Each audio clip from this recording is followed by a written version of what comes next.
Hi, this is Jason Romero, adversity and resilience expert, keynote speaker, and first and only blind person to run across the United States. Today I want to talk to you about my second book, actually a part of it, The Success Cycle. I am really proud of what is contained in this book. It's small but mighty. This is a step-by-step process for how we get things done and how failure is part of that process. The success cycle, though, when we set out to try to succeed or do something, it always starts with a dream, and that's what I'm going to talk to you about today. A dream, I submit, is comprised of two things: a thought and belief in that thought. And those two things put together equal a dream. Now think about this, because research today shows that the average person has about 50,000 thoughts a day.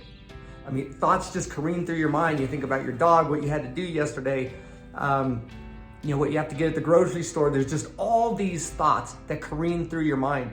But we don't hang on to each one of those thoughts, and not each one of those thoughts is a dream. What makes a thought a dream is when we choose to believe in that thought and give it belief. So it could be, you could have a thought, I want to run a marathon. Or you could have a thought, I want to gain a promotion. Or you could have a thought, I want to lose 10 pounds, or I want to gain muscle mass, or whatever it may be, whatever that thought is that you choose to believe in. When you give belief to that thought, it becomes a dream. Now I want to give you an example that happened in my life. Sometimes these thoughts or these dreams are not of your own volition. That happened to me.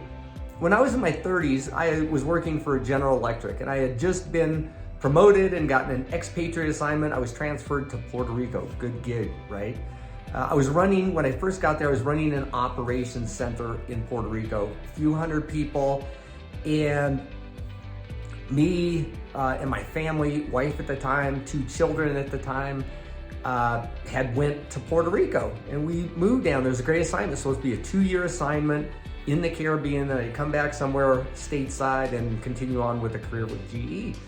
Well, when I got there, my CEO at the time had flown down and checked me out to see how I was doing with the assignment and getting acquainted. And I remember we had a conversation there. She closed my door and we sat down and talked. Said, hey, what are you thinking about? I said, I think it's a great assignment.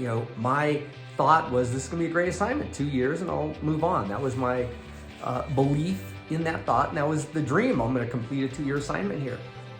Well, that changed abruptly when my superior sat across from the table after she had closed the door and told me, Jason, there's one of two things that are going to happen here. Either this location in Puerto Rico needs an overhaul and it needs to become a center of excellence for the operations center that it did, or you're going to dismantle it and shut it down in a period of 12 months. I had 2 options there.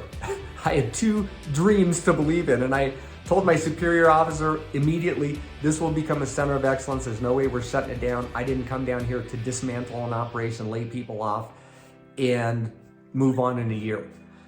And we shook hands, and that was the beginning of that dream. So at that point, I had no idea of even the adversity or what was the plans to be created, the execution was required. I had no idea of what was ahead of me or what I had just gotten into, but there was only one of 2 options.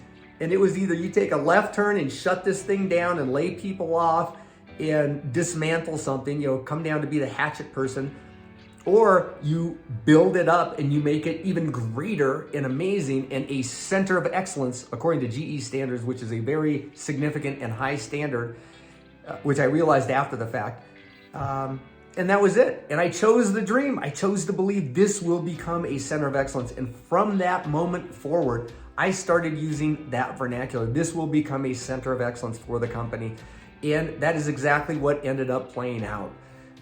So remember that when you are going after a dream, this is something that's spelled out in the success cycle. A dream is made up of 2 constituent parts: a thought, which you choose to believe in.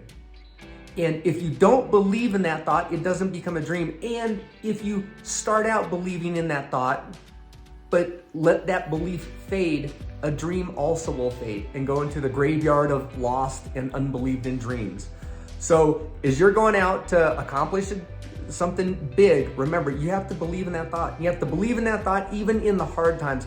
The success cycle steps you through when it gets tough to believe, how to continue doing that, how to put your plans together, how to execute it, how to move through failure, how to exercise resilience. It's all in here. This should be taught in a college level course, in graduate level, PhD level. I don't know why it's not, but I wrote the book and I'm teaching success seminars and webinars and coaching people and individuals and organizations. So hit me up if you want more help.